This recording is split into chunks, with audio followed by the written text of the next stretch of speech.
Pakistan is the paradise of the Islamists. When Islamists want to perceive, to feel what their heaven on earth is like, they go to Pakistan.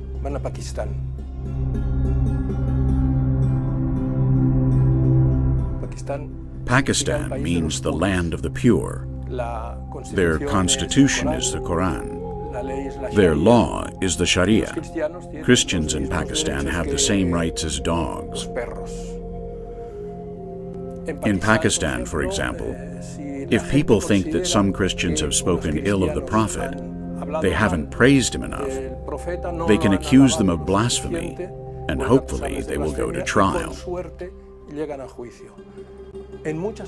Many times they do not reach the trial because the Muslims themselves arrest them, lynch them, or kill them. In the case of Asi Bibi, we were very concerned. There is an anti-blasphemy law in Pakistan that provides for prison sentences for Pakistani citizens who blaspheme against the Prophet Muhammad. But what struck us most was that the death penalty was being considered. And we were also greatly surprised by the circumstances surrounding the Asi Bibi case. A Christian woman, a mother who was working in the fields near Lahore in a small village, suddenly confronted by two sisters, two Muslim women who essentially, once Asi Bibi offered them to drink from a bucket of water, they said they would not drink because it had been contaminated by having been touched by Asi Bibi herself, who is a Christian. The case was especially irritating because she was a simple countrywoman who had gone with a group of friends to the well, who was fetching water, had had a little conflict of cohabitation, and as a consequence of that conflict, she was accused of blasphemy unjustly, illegitimately, illegally, because there was no such blasphemy, and as a consequence of that, she has spent 6 years on death row. That is outrageous.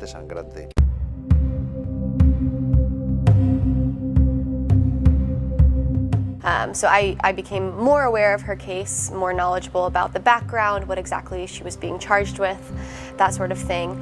And from then, it's been pretty much constant involvement over the last 4 or 5 years. Lots of petitions in her defense, communications with her family, fundraising on her behalf to pay for her legal defense.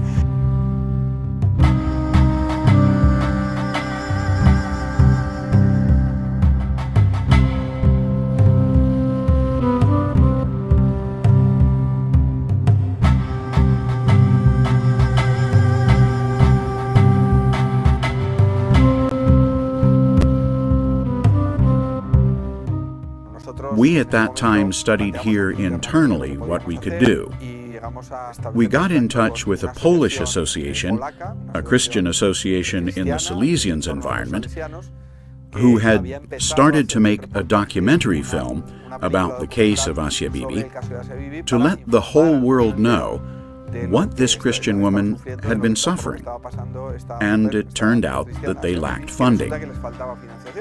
So we immediately asked for donations to CitizenGO members all over the world. We got the funding, we helped them to shoot the film, we even traveled to Pakistan with a group of people from this association who finished the film.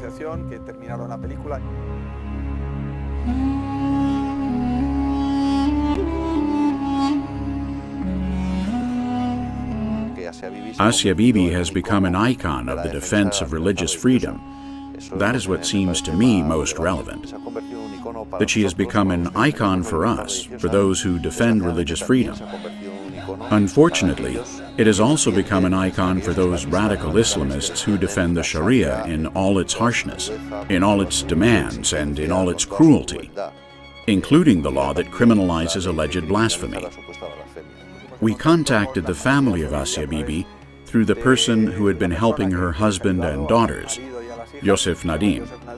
And in Pakistan, we were able to meet Asi Bibi's husband, Asik, and the daughters of Asi Bibi. We saw the house where they lived, the school that had taken the father as a school worker so that he could earn his living, and also met the daughters as students in the school. Both Yosef Nadim and the lawyers handling her case, whom we met, explained to us that the best chance Asi Bibi had of escaping Pakistan alive was making her case known by the greatest number of people in the world, particularly in the West, so that there would be a groundswell of public opinion that would put pressure on Western governments to demand that the Pakistani government respect human rights.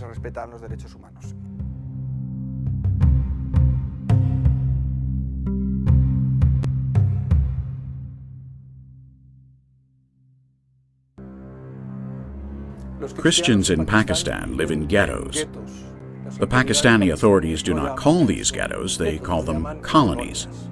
We visited St. Joseph's Colony, St. Joseph's Ghetto, shortly after the Christians returned to live there. It had happened that a boy living in the ghetto had been accused by a Muslim hairdresser of having despised the Prophet Muhammad. Then groups of Muslims entered the ghetto, persecuted and attacked the Christians who lived there, ransacked their homes, set fire to the ghetto, and razed it to the ground. Of course, the ambulances, the police, the firemen arrived late. No one was ever arrested or charged for the assault on the St. Joseph Ghetto. We happened to be there when the Christians had started to return to the ghetto. We could see that the Christians lived in those ghettos. They lived in neighborhoods where there were no Muslims, neighborhoods where you could see their extreme poverty, where no streets were paved, where there was no sewage system. People threw their waste into the streets. We saw how Christians were marginalized and kept confined.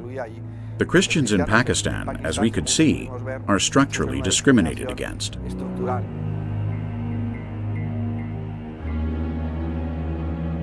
What impressed me most of all was that after 2 or 3 years after that neighborhood had been burned down, virtually every house in that neighborhood above the door had a Christian cross and sometimes a few words in Arabic to identify themselves as Christians.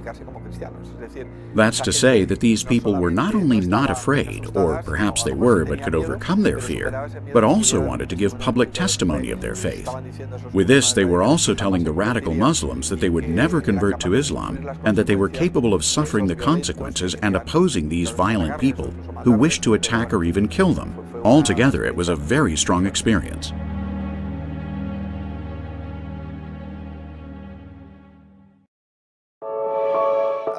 We collaborated with some Polish people and made a final report, a film called Asi Bibi. That's a film that was recorded and translated into several languages, and we distributed through our social networks. It has had a huge impact. Also in the film, there are many details that, from a judicial point of view, were important. Because the key witnesses allowed to decide on Asi Bibi's death sentence did not say in the documentary what they said in the trial, which means that at some point they lied. They most likely lied at the trial. It's the country where, for drinking from a fountain or not praising enough the Prophet Muhammad, they can condemn a person to death, as was the case of Asi Bibi. We helped to finance her legal defense so that, at least, even if the law was unjust, it could be done with all the guarantees. We found there were false witnesses, bought witnesses, made-up evidence, etc. These fakes were the key element within the appeal to Pakistan's Supreme Court that allowed the release of Asi Bibi.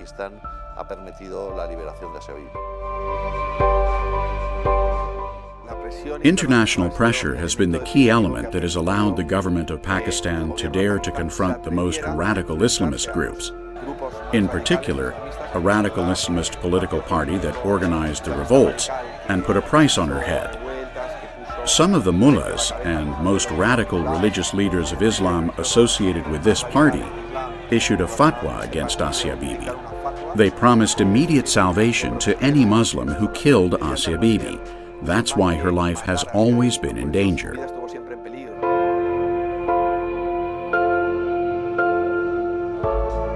I think politicians listen when their constituents are concerned about an issue, and I think that CitizenGO was a tool for citizens from the United States and from around the world to tell international leaders that they were concerned about this case. They're concerned about the blasphemy laws in Pakistan, but more so they were concerned about the personal story of Asi Bibi, a mother, a wife who's been put in jail for nothing, essentially, for her Christian faith.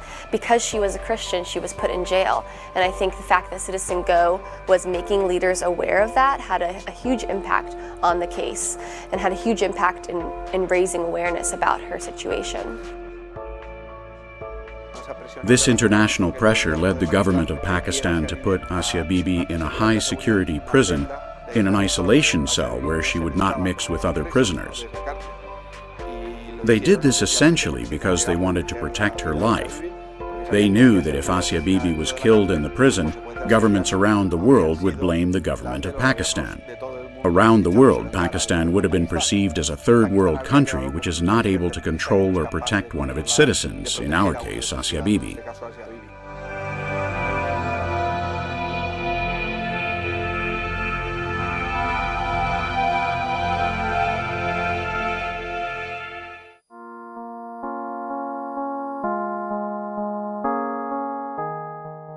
When we made contact with the husband and with the daughters of Asi Bibi through Yosef Nadim, the first thing we did was to award Asi Bibi one of the At-Tewir yearly awards for having remained faithful to her faith.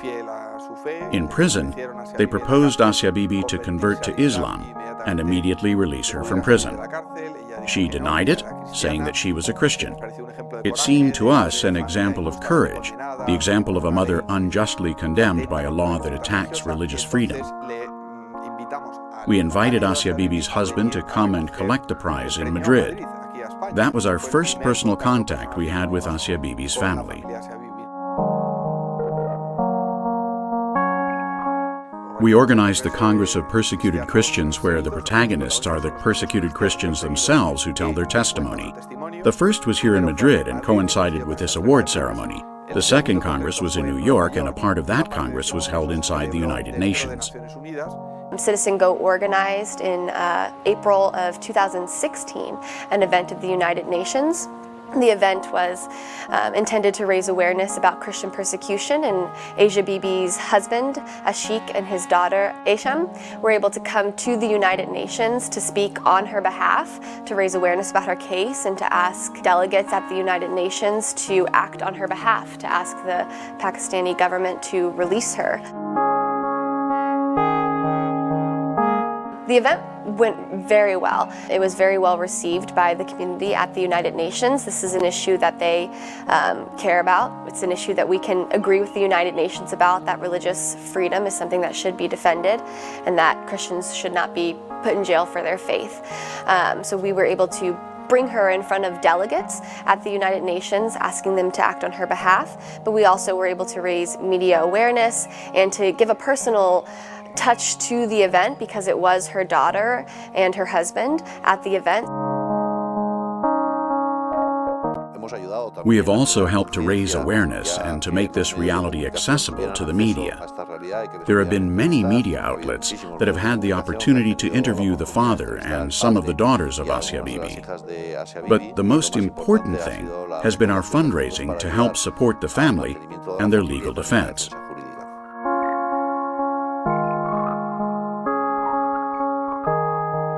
So they were able to communicate that she's not just a face, she's not just a story, she's a person, a human being who is put in jail because of this. And I think for me personally, meeting her daughter, Isham, at the event, it really increased my determination in her case exponentially, because her daughter is very sweet, very kind. At the event, she was constantly asking to play with my baby, who I had with me at the time, to hold him, to play with him. And you could tell that she had been raised by a loving and caring mother and family. And seeing that, seeing her, increased my desire to see her mother freed, because I couldn't even imagine if my mother, at the age of 10, was put in jail, was taken away from me, and I didn't know when or if I would ever see her again.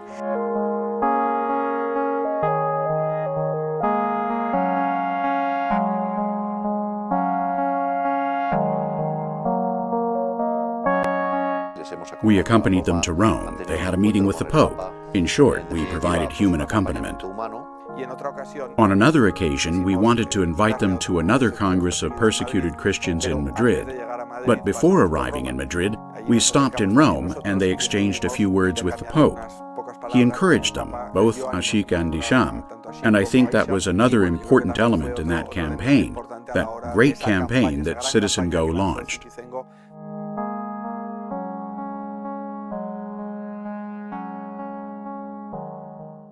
Tonight, Asi Bibi arrives in Canada.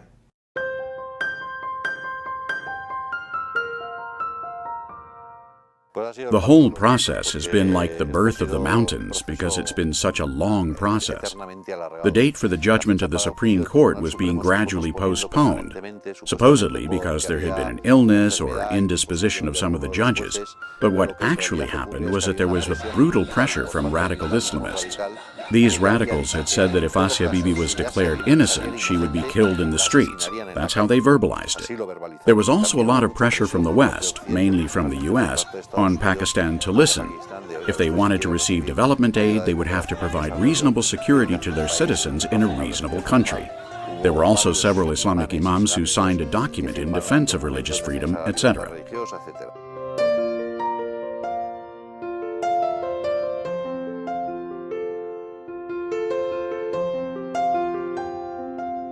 All this went on for several months.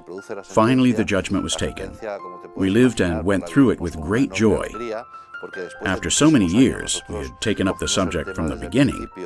6, 7 years of fighting, of raising awareness, of taking the family to the media, of interviewing with the Pope, of putting advertisements in the newspapers, etc. Finally, the news for which we had fought for so many years had happened. It had been an unjust law with an unjust trial, but finally liberation had been achieved. You can imagine what a joy it was for the whole team that had been involved in the case. Also for millions of people to whom we had raised awareness, as we had been informing them step by step about everything that had been happening. They had been sharing our same suffering, our same anguish, but also in this case, our same joy. Obviously, that's our hope and our prayer, is that this would open the door to changing the laws in Pakistan and to changing the laws around the world. Freedom of religion is a human right, but it's a human right that's not being respected in a lot of countries. And I think that raising awareness about her particular situation opened that door for a wider discussion about this case, about these anti-blasphemy laws that are in Middle Eastern countries and in many places around the world. It's not just Pakistan. And I think in the end, our hope is that it will eventually change the laws in the more short term. We haven't necessarily seen a lot of movement in that direction. I think the government is still very cautious of radicals and extremists and backlash from changing the laws, but I certainly think it was a step in the right direction, and we're hoping that we will continue to take steps towards that.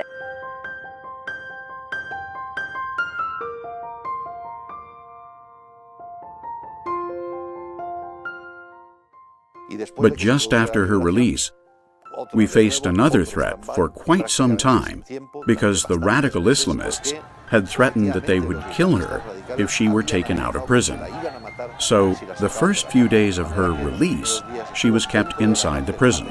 Despite being legally and judicially free, she was still in prison, safer than outside.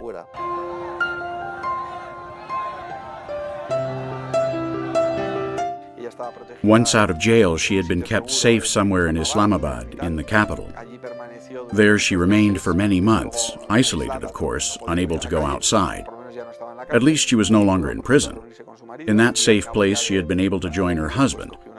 Several months later, she took a plane, when nobody in Pakistan was aware and the radical Islamists were not so watchful, and she was able to fly out to a Western country where she reunited with her family, and where she is now, again, confined, because she does not dare to go out to the streets, as there are radical Islamists and Pakistanis who could recognize her anywhere in the world.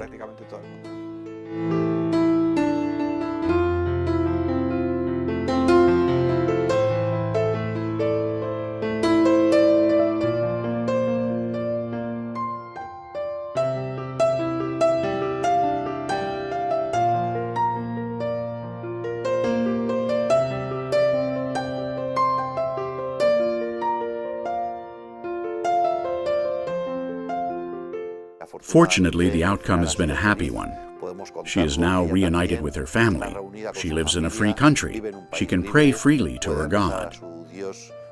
That is what we are fighting for at CitizenGO to happen all over the world, to all the Asi Bibis. Asi Bibi has been the icon that generated awareness, that has generated mobilization.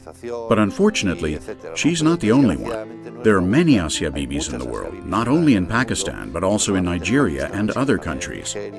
I think one of the main unresolved issues in the world is the issue of religious freedom.